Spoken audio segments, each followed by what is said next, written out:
Hi అండి, నేను మీ కుమార్, మీ Aarush channel నుంచి మాట్లాడుతున్నాను.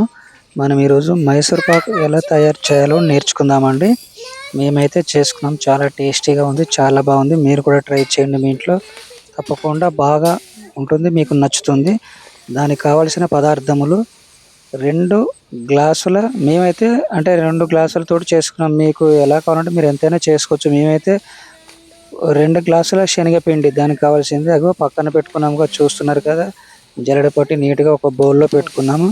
అలాగే దానికి తగినంత పంచదార 2 గ్లాసులు, అదే 2 గ్లాసులు పిండి ఉంది కాబట్టి ఏదైనా 2 గ్లాసులు తీసుకోవాలి. దానికి 2 గ్లాసుల పంచదార తీసుకున్నాము. అలాగే చూస్తున్నారు కదా, దానికి కావాల్సిన 2 గ్లాసుల ఆయిల్, అలాగే కళాయిలో పోసుకున్న 2 గ్లాసుల ఆయిల్ పోసుకొని అది వేడి చేసుకోవాలి. ఆయిల్ మనం ఆ కళాయిలో వేసి స్టవ్ ముట్టించి ఆయిల్ వేడి చేసుకోవాలి. ఇక ఆయిల్ వేడెక్కుతుంటుంది. అలాగే తర్వాత ఇంకో కళాయిలో దానికి కావాల్సిన పంచదార తీసుకున్నాక ఆ పంచదార పాకం వచ్చేటట్టుగా చేసుకోవాలి. కొంచెం వాటర్ పోసుకొని స్టవ్ ముట్టించుకోవాలి. ముట్టించుకున్న తర్వాత కలుపుతూనే ఉండాలి, అడగంటకుండా మంచిగా నెమ్మదిగా కలుపుతుండాలి. పక్కన ఆయిల్ చూస్తున్నారు, ఆయిల్ కూడా సిమ్లో పెట్టాలి. ఆయిల్ కూడా వేడి, ఈ లోపు మనకు ఆయిల్ కూడా ఇందులో వేసుకోవాలి కాబట్టి ఆయిల్ కూడా వేడెక్కుతుంది. కలుపుతూనే ఉండాలి. పాకం వచ్చారు చూస్తున్నారు, ఇలాచి వేసుకుంటే చాలా టేస్టీగా ఉంటుంది, మంచి స్మెల్ వస్తుంది, పాకం వస్తుంది. చూస్తున్నారు, పాకం వచ్చేంతసేపు అలా కలుపుతూనే ఉండాలి. పాకం వచ్చేసిందండి, పిండిని నెమ్మదిగా వేస్తూ కలపాలి, ఉండలు రాకుండా. అలాగే మన మీద పడకుండా కూడా జాగ్రత్తగా చూసుకోవాలి, జాగ్రత్తగా కలుపుకోవాలి. చూస్తున్నారు కదా, అలా కలుపుతూనే ఉండాలి, నెమ్మదిగా వేసుకోవాలి. అలా నెమ్మదిగా కలపాలి, ఉండలు లేకుండా మంచిగా జాగ్రత్తగా అంచులు ఎమ్మటి చూస్తున్నారు కదా, జాగ్రత్తగా కలపాలి. అలా కలుపుతూనే ఉండాలి, కలపాలి, నెమ్మదిగా కలపాలి. మీరు కూడా ట్రై చేయండి, చాలా బాగుంటుంది, చాలా టేస్టీగా ఉంది. మాకైతే చాలా చాలా నచ్చిందండి. సేమ్ స్వీట్ హౌస్లో ఎలా ఉందో అలాగే వచ్చింది, మాకైతే చాలా బాగుంది.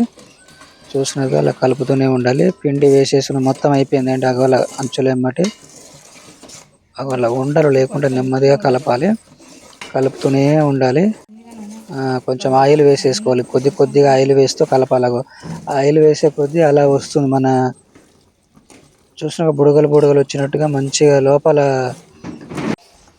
చూసిన కొంచెం కొద్దిగా నెయ్యి వేసుకోవాలి, స్మెల్ బాగా ఉంటుంది, టేస్ట్ కూడా బాగా వస్తుంది. అలా చూసినా కదా, కలుపుతూనే ఉండాలి, కలుపుతూనే ఉండాలి. తర్వాత ఒక గిన్నెకు నెయ్యి రాసుకోవాలండి. చుట్టూ అంచులు ఎమ్మటి రాసుకొని మంచిగా చుట్టూ అంచులు ఎమ్మటి రాసుకుంటే మనం పోసిన ఈ పదార్థం ఏదైతే ఉందో మళ్ళీ అందులో వేసుకున్నాక మనకి ఇట్లా ప్లేట్లోకి తీసుకోవాలి కదా, పీసెస్ కట్ చేసుకొని మళ్ళీ తర్వాత పల్టీ కొడితే వచ్చేటట్టుగా ఆయిల్ పూసుకోవచ్చు. కానీ ఆయిల్ కంటే నెయ్యి బాగా టేస్టీగా ఉంటుంది కదా, నెయ్యి అయితే బాగుంటుందని నెయ్యి అందులో వేసుకున్నాం. అలాగే గిన్నె కూడా రాసుకోవాలి. ఆయిల్ లాస్ట్ ఆయిల్ వేయాలండి. ఆ ఆయిల్ వేసి కలుపుతూనే ఉండాలి, ఇక కలపాలి, కలుపుతూనే ఉండాలి. చూసిన ఆయిల్ దానికి పట్టేస్తుంది. 2 గ్లాసుల ఆయిల్ అండి, అది మొత్తం దానికి కలుపుతూనే ఉండాలి. చాలా అయిపోయింది, చూస్తున్నారు కదా. ఇక అలా గిన్నెలో వేసేసుకొని ఘాట్లు పెట్టేసుకోవాలి. మనకి ఏ సైజు కావాలంటే ఆ సైజు ఘాట్లు పెట్టేసుకొని ఒక 4 hours ఉంచేసి 4 గంటల తర్వాత దాన్ని చల్లారిన తర్వాత మనం ఒక ప్లేట్లోకి పల్టీ కొట్టేసుకొని తీసేసుకొని తినేయడమే, చాలా టేస్టీగా ఉంటుంది. చూస్తున్నారు కదా, మేమైతే చేసామండి, ఒక ప్లేట్లో వేసాము, పల్టీ కొట్టే ఎంత బాగా వచ్చింది చూస్తున్నారు కదా, చాలా బాగా ఉంది, చాలా టేస్టీగా ఉంది.